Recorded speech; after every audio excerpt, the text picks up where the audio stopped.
Merhaba arkadaşlar. Antalya'da az bilinen bir yerdeyiz. Burası Karatay Medresesi. Antalya'da kale içinde dar sokaklarda yaptığımız bir gezi sırasında denk geldik.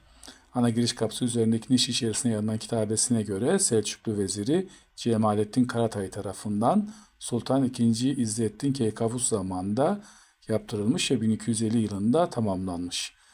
Sağlam kalan tek yapısı taç kapısı oldukça güzel. Bu kapı sokağa çok sıkıştığı için tamamını bir seferde görebilmek de oldukça zor. Yapı iki eyvanlı Selçuklu medrese tipinin Antalya'daki en güzel ve en tipik örneği.